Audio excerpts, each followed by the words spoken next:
Now before I begin, there's something that I would like to point out.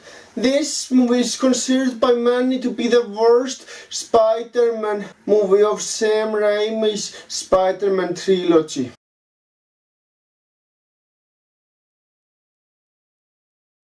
But is it really a bad movie?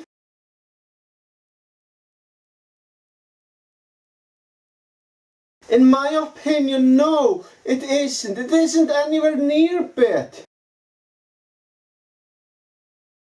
If you wanna see a superhero movie that's truly fucking awful, I think Batman and Robin and Superman 4 Quest for Peace fit the definition of awful way more. And I also don't agree with some of the issues that people have with the movie Spider-Man 3. So in this video I will kinda be defending this movie.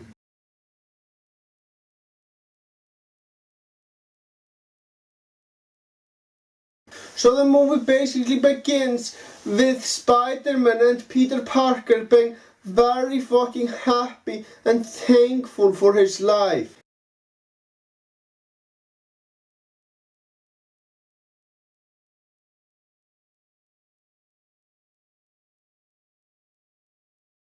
He finally manages to win great relationship with Mary Jane.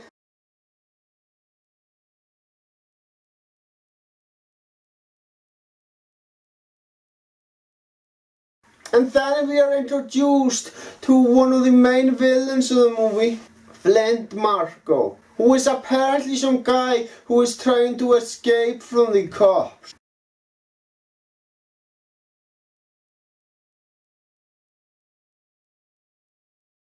Now he hides to see his daughter, but his wife does not want to see that guy.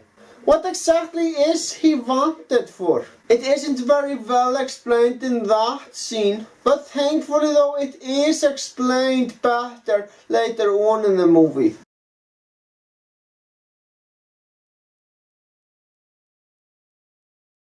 But yeah, I'm pretty sure there's a damn good reason why so many cops are after him.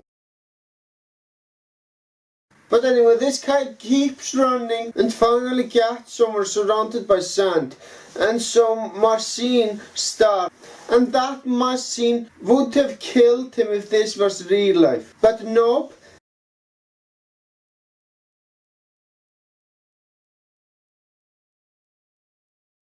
Instead, it is there to build up the villain.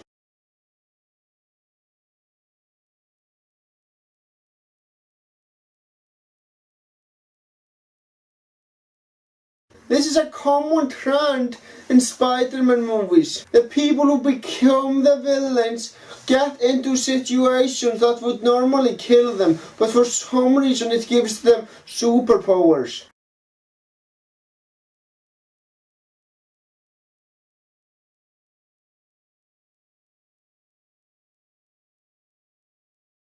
Maybe some people might find those scenes to be stupid, but I personally think those scenes are fucking awesome.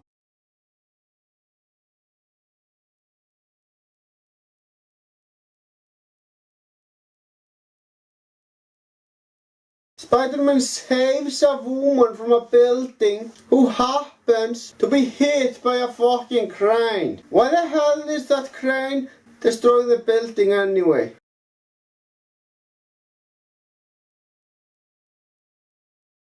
I don't know, it isn't really explained, but whatever.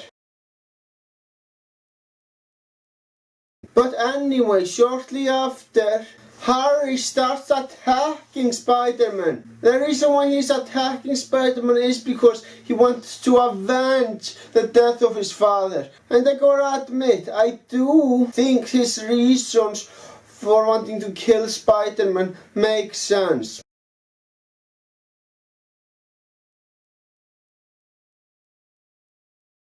Now Spider-Man tries to explain that he isn't the one who killed his father. But of course Harry doesn't listen and tries to kill Peter Parker regardless. I don't blame him. If my father was killed, I would avenge his death as well. If I was like that, I mean.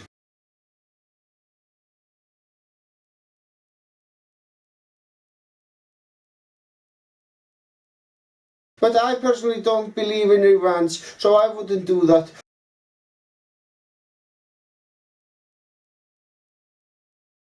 But I still understand why he felt that way though.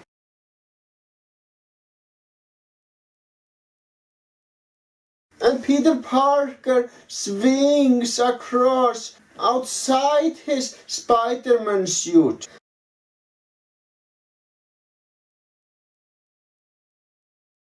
Which isn't a very good idea since anybody can see him.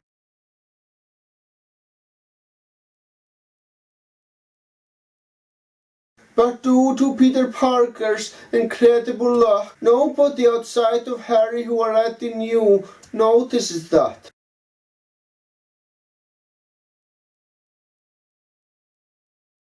But after Harry attacks Peter Parker for such a long time, he finally gets hurt badly.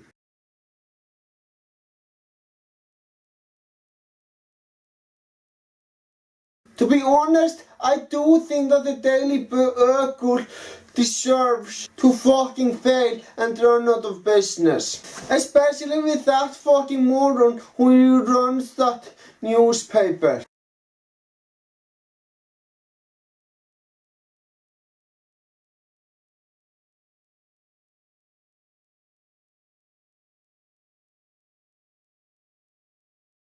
But anyway, back to Spider-Man. He does something unthinkable. He kisses one of his fans. Now of course, when Mary Jane notices that, she is in fucking shock, and rightfully so. Later on, Peter Parker spends a lot of fucking money to have the perfect dinner with Mary Jane. But unfortunately for Peter Parker, she is still in fucking shock. And Peter Parker spent so much fucking money and made a very special request to the people who work here to make sure that would be the perfect dinner. Now, Peter Parker tries to justify why he kissed that other woman by saying that she was just a friend. But Mary Jane is still in shock. I'm sorry, Peter Parker, but it is your fault that she was in shock. It's not really a good idea to kiss someone in public if you have a girlfriend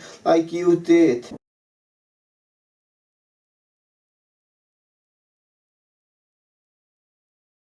But anyway, at home, Peter Parker does feel bad about what happened to Mary Jane, so he decides to call her and explain himself. Now, here's something that I have to point out, and that's the phone that Peter Parker is using, not just in this scene, but every time he makes a call.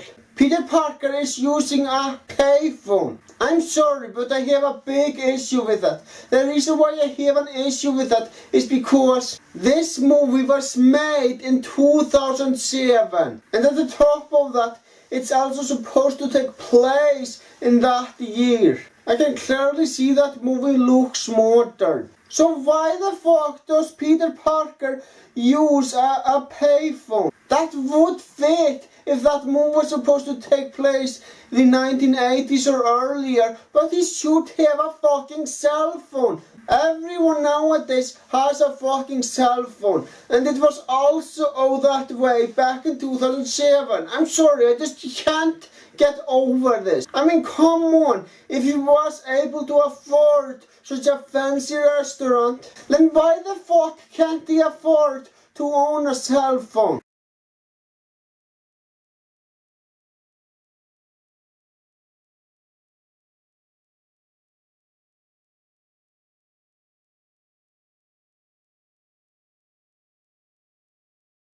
Anyway, we get to know more about the villain. Apparently Sandman, or Flint Marko, is the guy who killed Uncle Ben.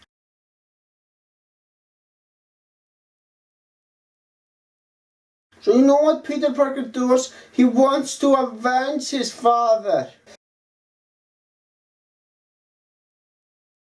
He does decide to fucking kill Sandman. And there is only one way to do it. And that's to throw him in the water. Because obviously sand is weak to water. Yeah, Spider-Man does kill Sandman and feels good about it.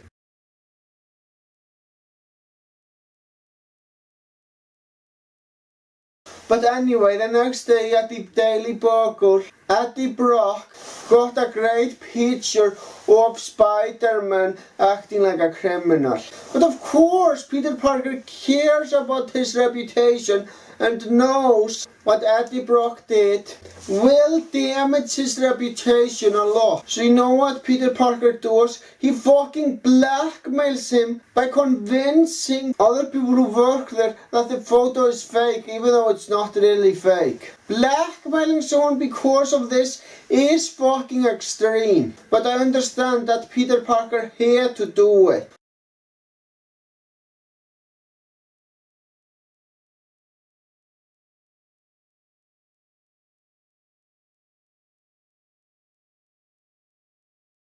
But Harry gets his memory back and talks to his father in the mirror. Now in the first Spider-Man movie, the fact that Harry's father was talking to himself in the mirror and was hearing voices, I thought that was very fucking stupid.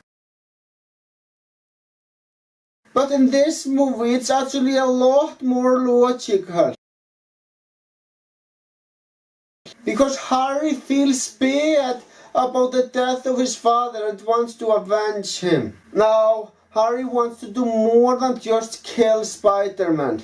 Harry also decides to break Peter's heart by making Mary Jane tell Peter Parker that it's over between them. And yeah, it is very sad that she tells Peter Parker that she doesn't want to see him again. But anyway, it's totally understandable. But soon comes that infamous scene, also known as Emo Peter. And you know what? I am totally willing to defend that scene. People have an issue with that scene because it comes out of nowhere and it doesn't feel like it's from a Spider-Man movie. Well, out of context it might be. But here, Peter Parker is just trying to impress his new girlfriend, Gwen Stacy. That doesn't go well for him, unfortunately, but he still does his best to impress her, and I do think that's fucking awesome. Honestly, if you were to ask me what scene of the trilogy is an absolutely dumb scene, I would say that that train scene in the second Spider-Man movie is way dumber than that scene. Because in that train scene in the second Spider-Man movie, the passengers were acting fucking stupid. But here, Peter Parker is at least trying to do something right by dancing for her.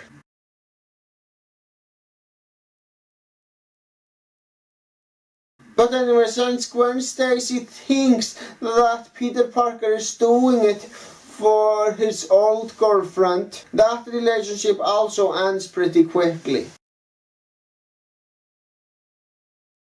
But right down there is that newspaper guy, Eddie Brock, who is still angry about being blackmailed.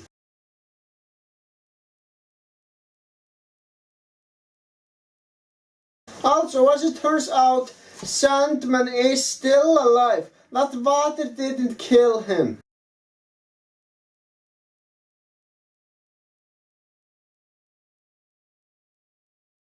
So what the hell can kill Sandman then? Is he fucking indestructible? I have no idea how the hell Sandman survived that, but whatever.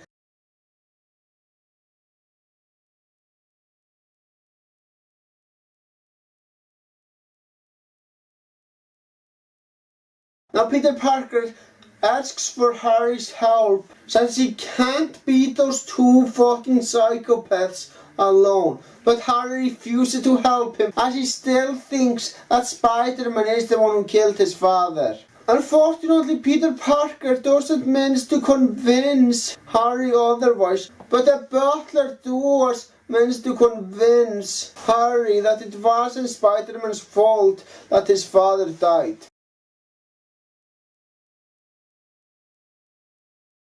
And in the crowd there is one guy who wants a photo of Spider-Man, and that is none other than J. Jonah Jameson. And I'm just like, why the fuck do you want a photo of Spider-Man fighting those two psychopaths? I mean, it doesn't make sense because clearly this guy only wants some photos proving that Spider-Man is a criminal, which he won't get there. So it makes no sense. But yeah, Venom tells Spider-Man that he is still angry about him ruining his career. It sure has been a lot of fun talking about Sam Raimi's Spider-Man trilogy.